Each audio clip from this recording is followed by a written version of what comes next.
So I pulled this gem from our restoration parts section in the back.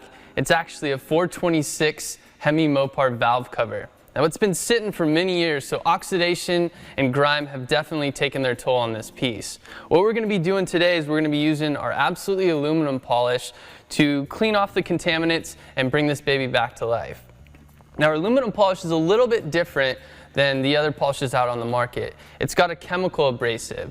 So it's cleaning the surface contaminants chemically rather than using a harsh physical abrasive to sand down the surface. Now it's safe on all metals, but it's specifically formulated for the soft finish of aluminum. Really simple to use. Just shake it up first. You're going to spread the product onto a clean microfiber towel or an applicator pad. And then you're going to wipe down the surface until you start to see the oxidation and grime coming off on that towel or pad, usually a black or a dark color. You're going to continue buffing until you see a mirror finish appear, and then wipe down the surface with a clean microfiber towel. Now we're going to finish this baby up and then put it right back on the car. Whether you have a little bit of polishable metal on your vehicle or a whole lot, you want it to look great.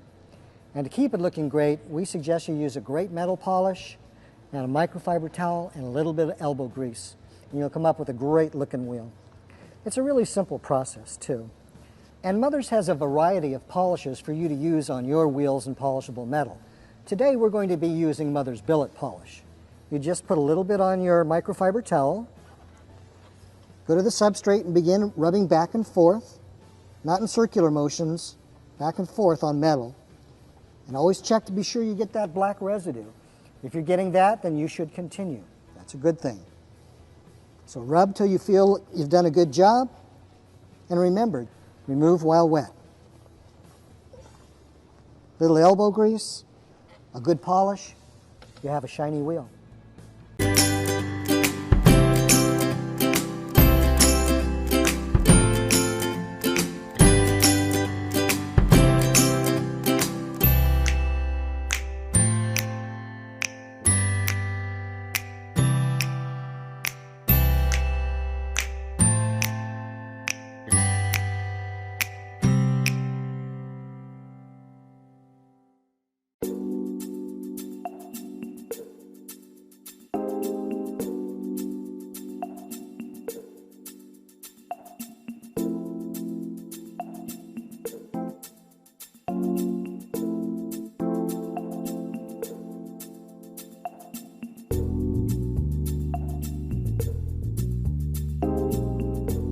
Sam with Griot's Garage, and today we're going to talk about paint cleaning clay. The main purpose of paint cleaning clay is to safely remove any above surface contamination from all of the painted surfaces on your vehicle. Those of you that are experienced in detailing are very familiar with products like paint cleaning clay and other decontamination methods. But those of you that may not have heard of clay or may not have used it yet, we're going to help explain the benefits and exactly why you want to clay your car. So before you guys comment that you're just cleaning another clean car, yes, we did wash this car, but whether it's actually clean is debatable.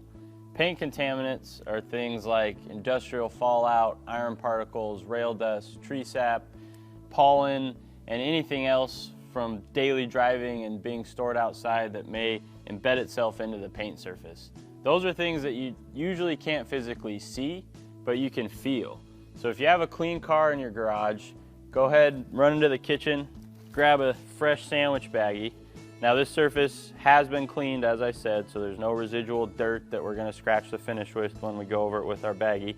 Place your hand in the bag and glide it softly over the paint. You don't need to add any pressure. The sandwich bag really exposes all of those contaminants and that texture. Now although this car is clean and was clayed about 4 to 6 months ago, it has a pretty high level of contamination that I can very obviously feel as I glide my hand over the surface. It's everywhere. Now that we've determined that there is a pretty high level of contamination on the paint, I'm going to go ahead and show you how to effectively remove that with paint cleaning clay.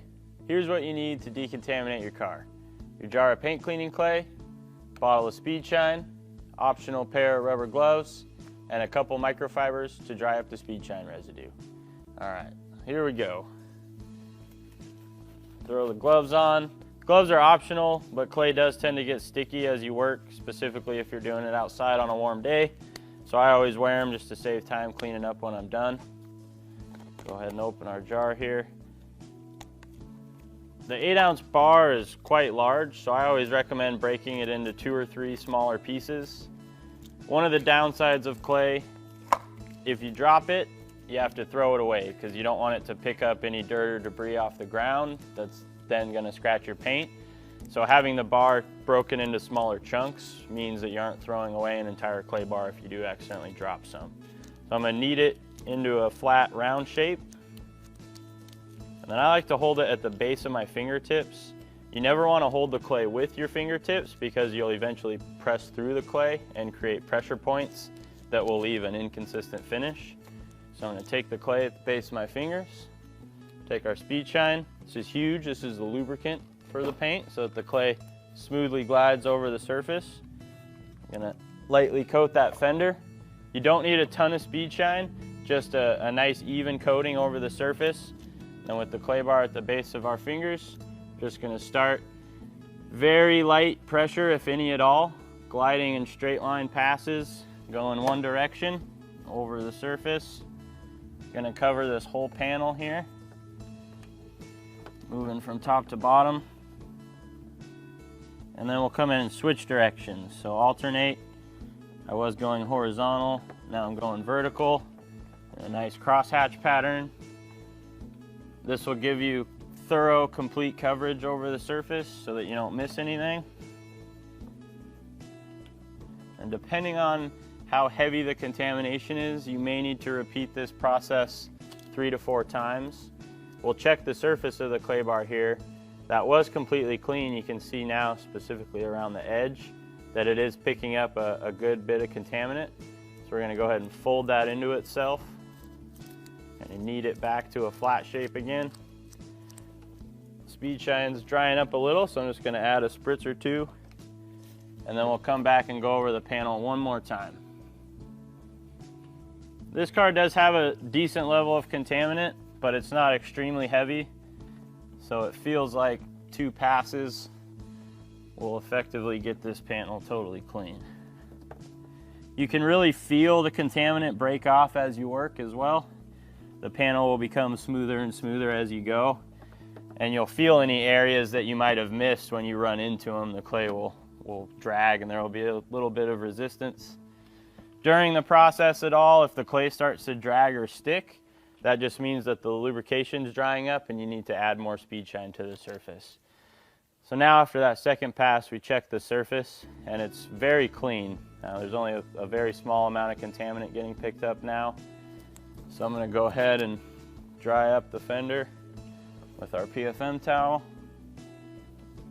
And then we'll recheck it with the baggie once it's completely dry and see if we effectively removed all that contaminant. Let's check it out. Take my glove off first. And back in the baggie. Now we can go over that surface and feel that it is 100% smooth. Up here we still got a lot of texture, a lot of bumps that I can feel. Whereas down here on the fender, it's nice and smooth, no texture whatsoever. Now that I've showed you the full process on this fender, you want to repeat that on every panel around the rest of the vehicle. Decontaminating your paint makes polishing and paint correction safer and more effective, allows your waxes and sealants to be more durable and last much longer, and also makes the car easier to clean and maintain in the long run. Paint decontamination really is that easy and effective. Thank you for watching. For more information on paint cleaning clay, visit griotsgarage.com, and as always, have fun in your garage.